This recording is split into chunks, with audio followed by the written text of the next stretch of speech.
पास जाते हैं, राज्य सरकार के माध्यम से वो पैसा केंद्र सरकार की स्वीकृति से डिस्ट्रीब्यूट किया जाता है। अब इसमें दो तरह के इमाम हैं दिल्ली में। एक इमाम वह है जिनको ये वक्फ बोर्ड के इमाम कहते हैं, और ये इसकी चलाई हुई परंपरा नहीं है। जब से देश आजाद हुआ है और आजाद होने से पहले हमारे यहाँ हिंदुस्तान में दो तरह के वक्फ बोर्ड बने, एक सुन्नी वक्फ बोर्ड, एक शिया वक्फ बोर्ड। अब ये जो हमारा वक्फ बोर्ड है, ये दिल्ली सरकार के का जो वक्फ बोर्ड है, इसमें दो बॉडी नहीं है। इसमें सारे जैसे शिया, सुन्नी, वहाबी, अहले हदीस जितने भी प्रकार के मुसलमान हैं, ये सब एक है। अब यहाँ तो राड़ा होना ही नहीं चाहिए, इसमें कोई मतभेद होना भी नहीं चाहिए। जो मस्जिदें आती हैं दिल्ली वक्फ बोर्ड के अधीन, उनकी संख्या 175 या 175 लोग। इस अमानतुल्लाह खान साहब ने, अगर मेरे शब्दों में आपको कुछ जरा सा भी हेरफेर नजर आए तो मैं माजरत चाहता हूं। मेरा एक तो गला खराब है, दूसरा फालिश पढ़ने से मेरी जुबान में लुकत है, तो मैं कुछ शब्द बोल नहीं पाता हूं। अगर शब्दों में फर्क हो तो आप उसको करेक्ट कर ले, मेरी नीयत गलत बोलने की नहीं है। अमानतुल्लाह खान साहब ने एक निर्णय लिया था कि अगर दिल्ली वक्फ बोर्ड के इमामों को जो वक्फ बोर्ड के अधीन मस्जिदें आती हैं, उनको तनख्वाह जो दी जाती है, क्यों ना मैं ऐसा करूं कि इनकी तनख्वाह में इजाफा करूं, और साथ में जो मस्जिदें अदर हैं जो वक्फ बोर्ड में नहीं आती है और दिल्ली में मौजूद है किसी भी फिरके की, अब फिरके भी समझ लो आप, सुन्नी, बरेलवी, अहले हदीस और उसके बाद शिया हजरात, हम इसको इग्नोर नहीं कर सकते। ये हमारे अपने कुछ ऐसी चीजें हैं जिसको विस्तार से समझाने के लिए बहुत समय चाहिए। देवबंदी, हाँ देवबंदी हो गया, मगर सुन्नत वल जमात में ये सब आते हैं, बरेलवी भी, अहले हदीस भी। शिया जो है वो सिंगल आता है, हम सब एक तरफ है और एक प्लेटफार्म पे दोनों ही मुसलमान, दोनों समुदाय के एक प्लेटफार्म पे आते हैं वक्फ बोर्ड के अधीन। इनकी नीयत बहुत अच्छी थी।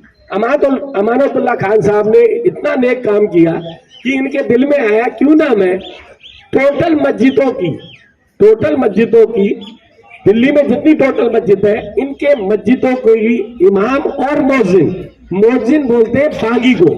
बागी मीन्स जो अजान देता है, जो मस्जिद में सेवा करता है। खुदा ना खास्ता अगर इमाम साहब कहीं चले गए हो तो जो नमाज जमात से पढ़ा सकता है उसको मोअज्जिन कहते हैं।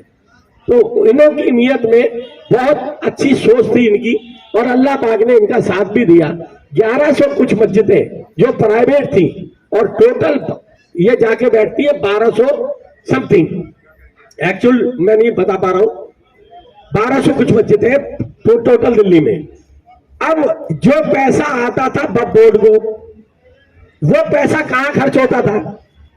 विधवाओं पे, हैंडीकैप लोगों पे, बच्चों की एजुकेशन पे।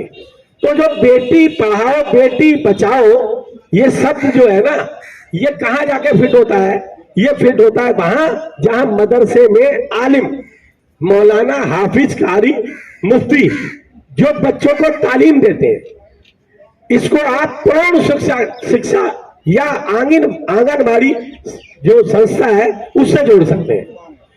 सिर्फ मदरसे की बात जब करनी होगी उसके बाद आप मुझसे मदरसों के बारे में भी पूछना, असम के बारे में, यूपी के बारे में, दिल्ली के बारे में, तो बात यहां हो रही है।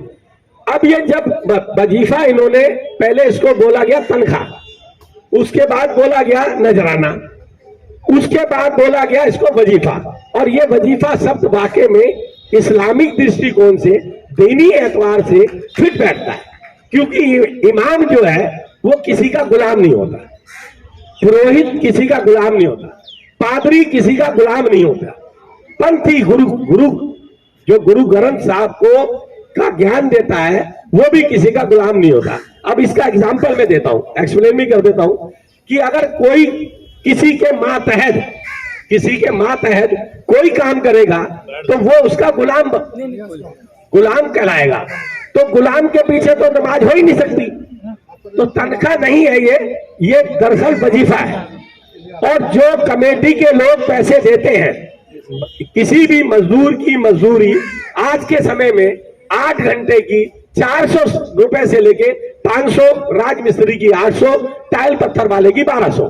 तो आप ये यकीन कीजिए कि उस आदमी की, अमानतुल्लाह की सोच कितनी बेहतरीन थी कि 8,000 में जब किसी रक्शे वाले का, अल्लाह ना करे कि कोई मोहताज हो रक्शा चलाए, मजदूरी करे, ये तो एक मेहनत का काम है भाई, वो अपनी जीविका जीने के लिए कुछ भी कर सकता है। उन्होंने ये सोचा कि अगर एक मस्जिद की आय, एक मस्जिद के इमाम की आय जो उसको नजराना बतौर इमामत का मिलता है, वो 10,000 हो सकता है, 8,000 हो सकता है, 12,000 हो सकता है, 20,000 हो सकता है। कई ऐसे मस्जिदें हैं जहां पे चंदे का सिस्टम ही नहीं है। जो कच्ची कॉलोनी है, झुग्गी झोपड़ी है, जहां कम मुसलमानों की आबादी है, उसकी सोच को मैं सलाम करता हूं कि अमानतुल्लाह खान ने जो ये सोच रखी, चाहे मैंने उसको बोला, किसी और ने बोला, या उसके अंदर ये समझ आई, तो उसने क्या काम किया, अपनी तरफ से अनुदान राशि इमामों के खाते मंगवा के विद आधार कार्ड और एक अलग से एक सिस्टम बनाया और इनको नाम दिया गया प्राइवेट मस्जिद। और जो बोर्ड की मस्जिदें थी उनको नाम दिया गया बोर्ड वाली मस्जिद। जो बोर्ड के इमाम हैं उनको मिलते हैं 18,000 रुपए। उसके बाद जो उनके बागी, जिसे हम मोजिन कहते हैं, उनको मिलते हैं 16,000 या 14,000, कंफर्म नहीं है। ये पैसे कभी भी रुक नहीं सकते, लेट हो सकते हैं।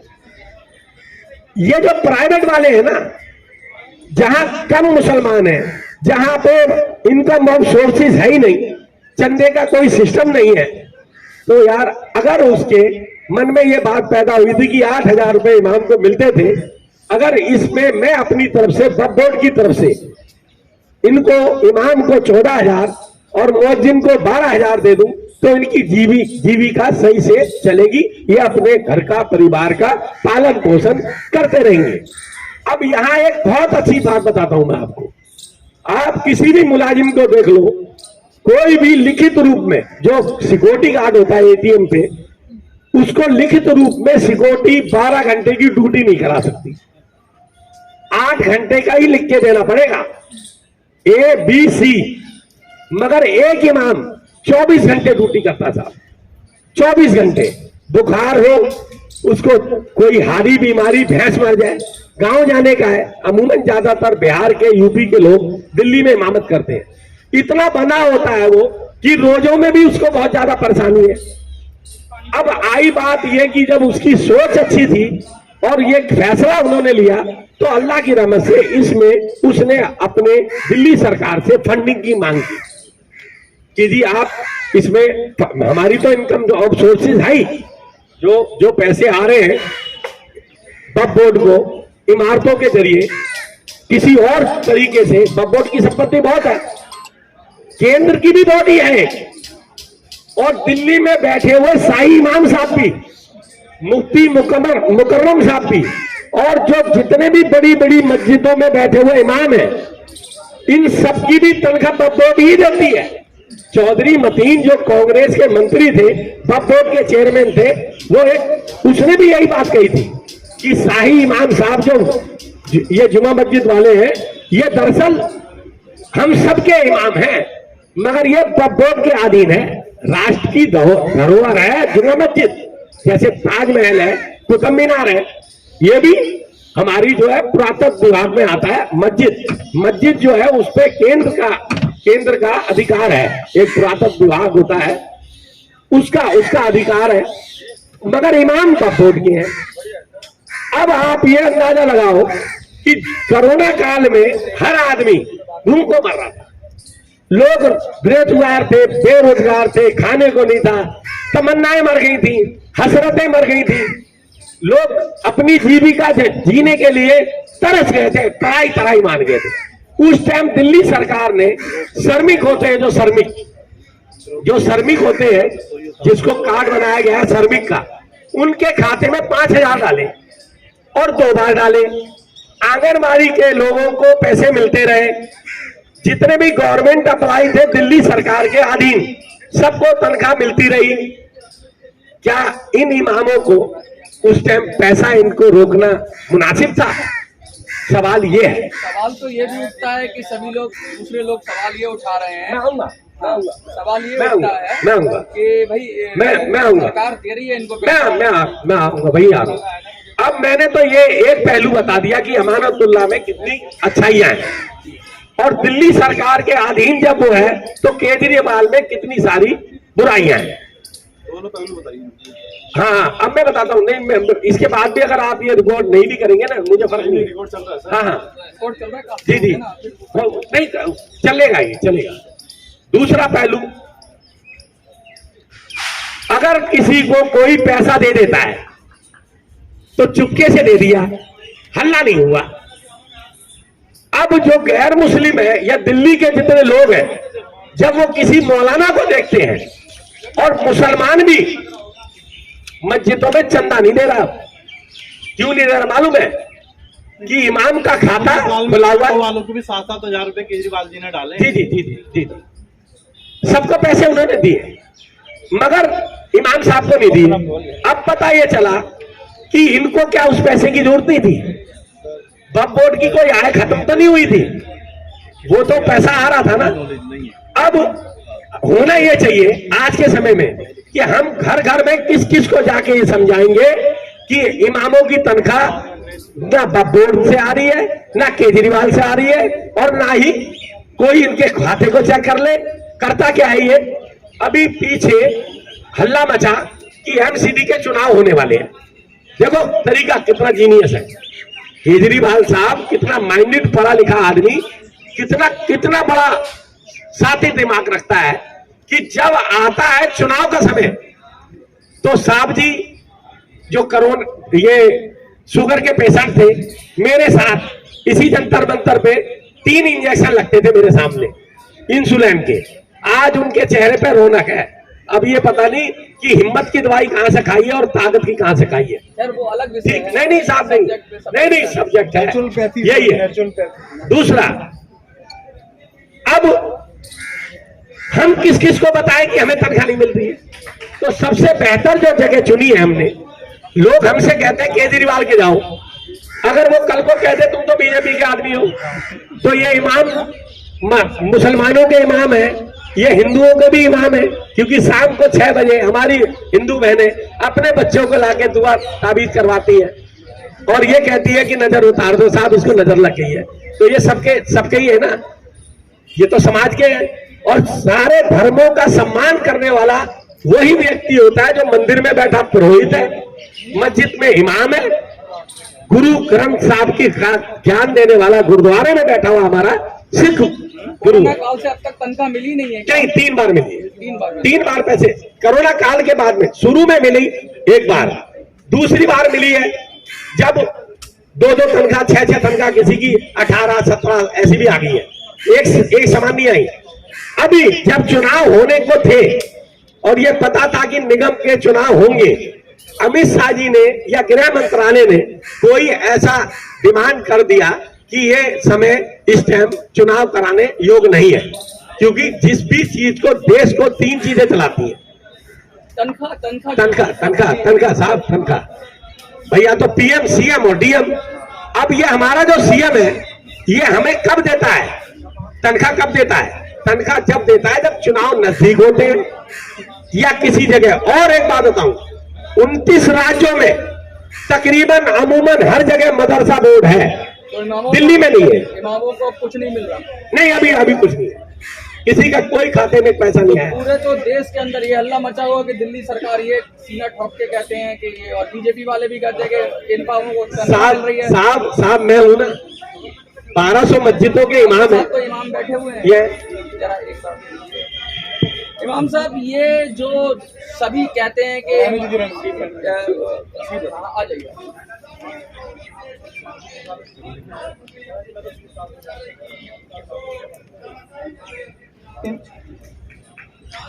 अपना पूरा कार्य इमाम साहब पहले अपना तारुफ दीजिए, कौन सी मस्जिद से हैं, कहाँ से हैं, और क्या आप सही मायने में बताइए कि तनख्वाह आपको मिल रही है कि नहीं मिल रही, और नहीं मिल रही तो इतनी बदनामी क्यों, मिलती भी नहीं है तनख्वाह और बदनाम हो रहे हैं पूरे समाज में, दूसरे समाज में कि इमामों को बहुत सारी तनख्वाहें मिलती हैं। मैं सिकंदर आजम खतीब इमाम मदीना मस्जिद Udham Singh park Wazirpur English area. कहने का मतलब यह है कि अगर हमें तनख्वाह ही मिलता, अगर दिल्ली सरकार से हमें तनख्वाह वजीफा जो पहले तनख्वाह था उनके पास नजराना हो गया, फिर जो है वजीफा हो गया, यानी हर टाइम पे उसका जो है नाम बदल दे गए। अगर मिलना ही होता तो हम लोग यहाँ पे क्यों आते? और नहीं मिलने का परेशानी ये है कि आज सिर्फ मैं ही नहीं और 50-100 इमाम नहीं बल्कि जितनी वक्फ बोर्ड के इमाम लोग हैं सब परेशान हैं। मतलब आप लोगों को ये कह दिया गया कि भाई ऐसे समाज में राय बना दी गई पूरे समाज के अंदर कि आपको तनख्वाहें मिल रही हैं तो उससे भी आपको पैसा बंद हो गया, हाँ, और ये भी पैसा नहीं दे रहे, आप ये कहना चाह रहे हैं? वही कहना चाह रहा हूँ। कहने का मतलब यह है कि जितनी वक्फ बोर्ड प्राइवेट की जो है इमाम है, किसी की खाते में पैसे नहीं मिल रहा है और ना दिया जा रहा है, और ना ये कह भी रहा है कि जो है पैसे जो है मिलेगा, और कब मिलेगा कब नहीं मिलेगा। अब उससे अगर पूछा जाए तो कि तनख्वाह क्यों नहीं मिल रहा, तो कहेंगे कि अमानतुल्लाह खान खुद परेशान है, वो ये हो रहा है। तो अमानतुल्लाह खान और वक्फ बोर्ड से क्या संबंध है? वो तो तनख्वाह है, वो तो मिशन जो है वक्फ बोर्ड का जो है वो तो देना ही है, तो अमानतुल्लाह खान से क्या मतलब है? वहां पे जो आदमी काम करता है देने का मतलब तो उनका है। और दूसरे मतलब ये है कि पहले हमारे तनख्वाह नहीं मिल रहा तो कोई बात नहीं था, कोई शगवा शिकायत नहीं था, और ना हमने किसी से ये किया। लेकिन उन्होंने जो इस जिक्र को छेड़ा, उन्होंने कहा कि हमारे वक्फ बोर्ड में जो प्राइवेट इमाम है हम उसको जो है तनख्वाह जो है देंगे या वजीफा देंगे। तो हम लोगों ने, मोहल्ले वालों ने, वहां की सबने इस बात को सुना। तो पहले में मस्जिद में जो आमदनी होती है हमारी, तो आमदनी जुमे की नमाज में होती है, और कोई आते जाते मुसाफिर देते हैं या मोहल्ले वाले देते हैं या महीना बाई महीना हर आदमी के ऊपर बंधा हुआ होते हैं कि सब आदमी 100 रुपए 200 जितना हो सकता है वो देता है। और जुमे में सबसे ज्यादा अगर आमदनी हो तो जुमे में आमदनी होते हैं। अब उन मोहल्ले वालों ने, समाज वालों ने, सब लोगों ने इस बात को सुन लिया कि मस्जिद की इमाम साहब को जो है अब तनख्वाह प्राइवेट जो है वक्फ बोर्ड की तरफ से, दिल्ली वक्फ बोर्ड की तरफ से मिल रहा है। तो उन लोगों ने देना बंद कर दिया कि अब वहां पर पैसा देकर के क्या फायदा, अब वहां पर क्यों पैसे देंगे। अब उसी लिए आमदनी हमारे वहां पर रुक गया। अब बात मस्जिदों में ऐसा होते हैं कि जो मस्जिदों में काम होते हैं, जैसे कि मस्जिदों में लेंटर वगैरह मस्जिद के जो काम होते हैं, उसमें देना भी आदमी को जो भारी पड़ जाते हैं, क्योंकि आदमी तो पहले देता रहता था। अब इस बार का हुमर फैल गया है पूरे दिल्ली के अंदर कि अब जो है तनख्वाह वक्फ बोर्ड की तरफ से मिल रहा है, इमाम साहब को 14,000 मिल रहा है, मुअज्जिन साहब को 12,000 मिल रहा है। अब जो है वो आदमी देना बंद कर दिया है। तो इसीलिए हम अमानतुल्लाह खान से, दिल्ली केजरीवाल से, और जो है दिल्ली वक्फ बोर्ड की जितनी जिम्मेदार है सबसे ये कहेंगे, आप इस दौर में देखिए कि हर चीज की महंगाई है, महंगाई का मान आप देखिए कि हर चीज की महंगाई है। उस इमाम साहब से पूछो जो इमाम साहब को तनख्वाह नहीं मिला हो, जो इस इमाम साहब से पूछो जिस इमाम साहब को कह महीने तक तनख्वाह नहीं मिला हो, वो अपने परिवार को कैसे चलाता होगा। तो लिहाजा इसलिए हमारे दिल्ली सरकार से मांग है कि आप जो है जो हमारे महीने का पैसे रुका हुआ है उस पैसे को हमारे जो है खाते में डाल दिया जाए।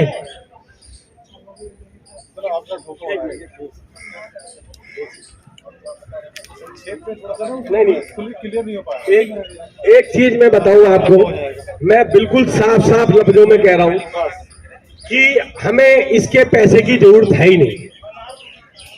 अगर ये बात हम सब इमाम ठान ले और ना ही इसको हम दें, मतलब इसे हम यही ना दें कि तू दुआ के लायक है, अमानतुल्लाह। केजरीवाल की तनख्वाह चाहिए ही नहीं, हमें पैसे चाहिए ही नहीं, क्योंकि पद से बदनाम बुरा होता है। बदनाम कर दिया आपको, बिल्कुल।